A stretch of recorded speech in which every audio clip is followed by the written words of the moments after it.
So you like the MRT system here? Yeah, it's incredible. It's so reliable.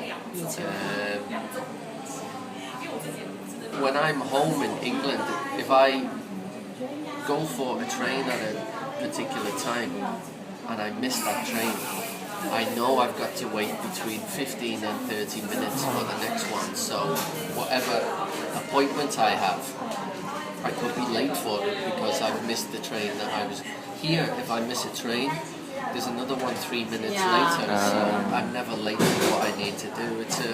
It's cheap, it's clean, it's reliable, and I cannot understand why the UK can't have a system like that too. Because perhaps I'm right in saying that the very first train service ever ran from Liverpool to Manchester. So we invented the taxi system. But you wouldn't think so when you go back to the UK now. It's an absolute disaster. Have you taxi before? Not very often, no. Not very often. Because for me, taxi is really convenient in Taipei. Go everywhere and just. So you are middle class, not working class? I am not middle class. What does middle class mean? I'm student, yeah. Okay, no, I'm talking about your income, because I don't think the average person rides around cities on a daily or weekly basis in taxis. No. People consider the price. So if there's a cheaper alternative, they'll jump on the bus. Because I always sleep over. I didn't need to take taxi. I thought only business people will jump in and out of taxis whenever they want and not consider the price. How can a student afford to? I read my garbage newspaper and it says that students have no money. No, that's true. That's true. Well, why are you zooming around in taxis like Abian's wife? Because I need to get in class, get the test. That's really you don't early. get up on time? You make yourself late, so then you need to get a taxi? Yeah. -5. But I did go to school. You did in the past? I always go to school. Really? Every week. Every day. Well, I'm saying but not every class. It's your money. You spend your money whatever way you want. None of my business. She look forward to be a businessman. And do you think when in Rome, do as Romans do is always a good advice? No. No? No. So you don't... Do you want to learn Chinese? Yes, I'm being forced to at the moment. I have a Taiwanese wife whose English is very good, but she's very frustrated at my lack of Chinese. So I have no choice now. I have to learn that. But in relation to when in Rome, do as the Romans, this is an interesting question because sometimes, you know, I've said lots of nice things about Taiwan so far, but there are some things that, even though I've been here for 11 years, I cannot accept. Primarily the behavior on the roads. I think I've read in some of my newspapers, some people write letters to the newspaper saying Taiwan is modern and trying to show a modern image to the rest of the world and this and that. But the behavior on the roads makes Taiwan look like a third world country. I find the behavior very selfish.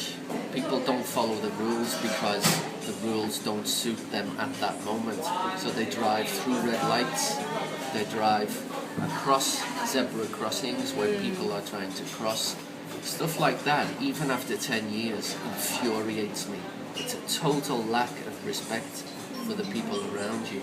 And it causes trouble in my personal life because a lot of times I have my wife on the back of the scooter, and if somebody does something really, really dangerous or rude, I will comment or react when I see it because I think it's unacceptable. And my wife gets irritated that I cannot what is it, go do as the Romans do and just ignore it and stuff. So many things irritate on a daily basis. For example, in the road there, film the road. There is a white line. Yeah. That white line is there for a purpose. Yeah.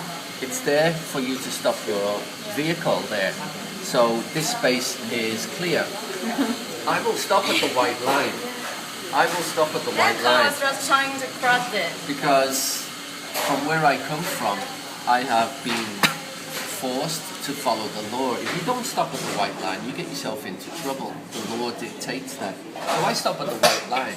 Other people will come around me, park in front of me, and then their fumes from their scooter, their pollution goes in my face.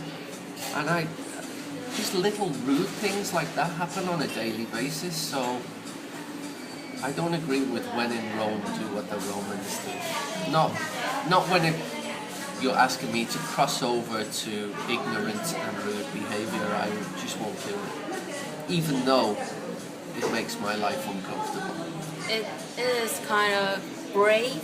You ride a scooter in Taiwan. Because it really. Not really. I'm not there to ride scooter on Taipei City. Oh, Too much vehicle and. well, I don't go downtown. Downtown is insane.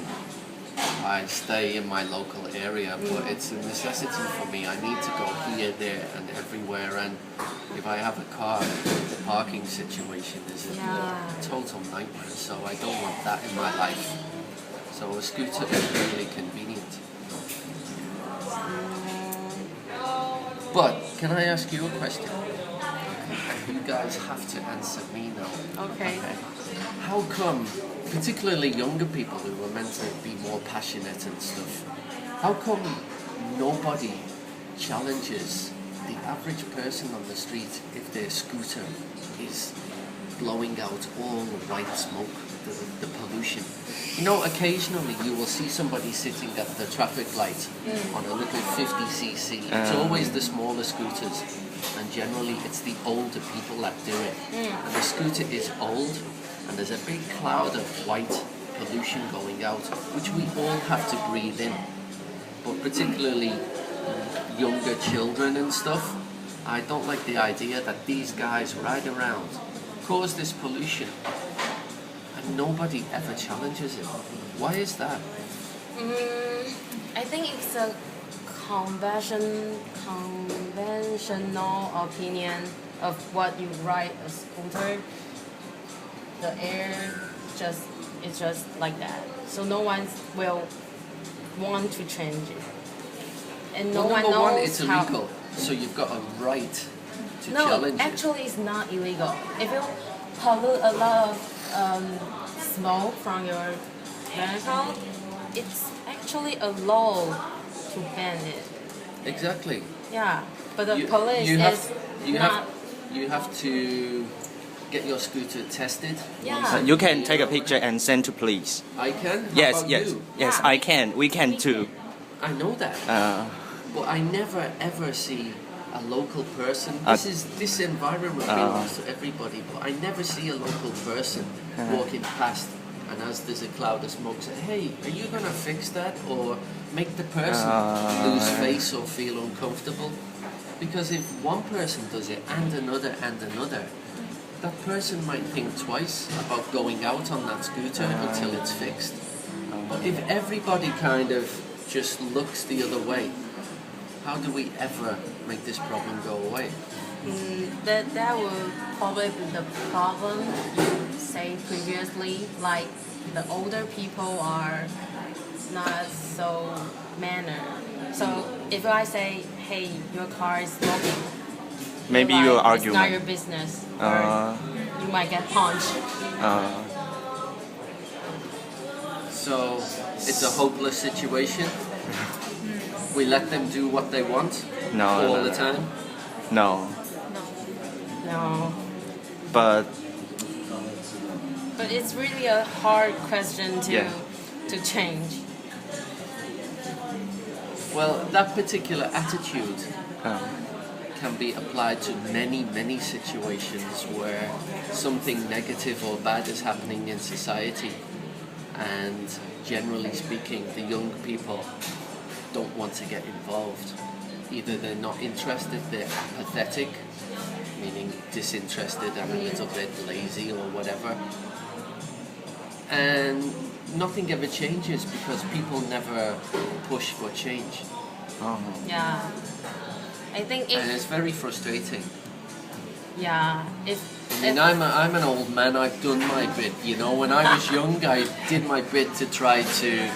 Now I'm out of energy, I've got an excuse. But you guys are the new generation. just too so few people aware about this. Why?